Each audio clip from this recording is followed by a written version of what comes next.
If you're a fabric lover like me, you know how quickly a fabric stash can get out of control. Before you know it, you have piles of fabric, forgotten project plans, and no idea how much of each fabric you actually have. That used to be me. But with a simple system, I've finally organized my stash, and today I'm sharing all my tips with you. Before we start organizing, we need to declutter and sort. Go through your stash and decide what to keep, donate, or repurpose. If you have scraps of fabric, go ahead and separate those. I'll be uploading a separate video to show you how I organize my fabric scraps. And if you have fabric you no longer want after you've gone through and sorted everything, I encourage you not to throw it away. Instead, here are some other ideas on what you can do with the fabric you no longer want. You can donate it to schools, community centers, or local sewing groups. Many of these organizations accept fabric for arts and crafts projects, and you can also check to see if your local thrift shop accepts fabric donations. You can also sell it or swap it with fellow sewists through an online marketplace or fabric swap group. You can also upcycle it into household items like rags, reusable gift wrap, or other DIY projects. Now let's talk about folding and storage. If you saw my recent YouTube short, you already know my favorite folding hack is using comic book boards. I use them as a guide to fold my fabric, then wrap it around the board. This keeps everything neat, uniform, and easy to store.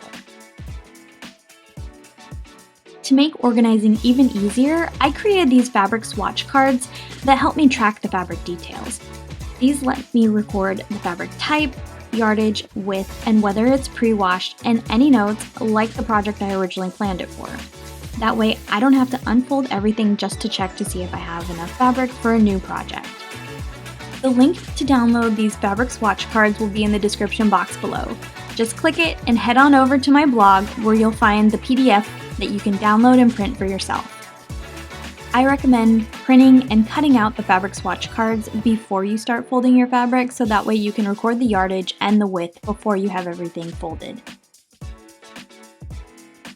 To fold the fabric, I'm going to use one of the comic book boards and place it in the center and fold the outsides towards the middle.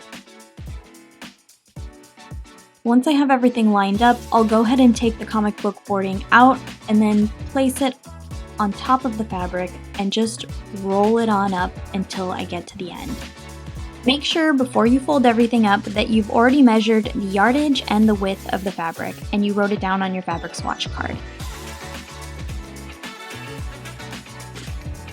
After you're done folding, you can either tuck the card inside the roll of fabric or you can pin it to the outside.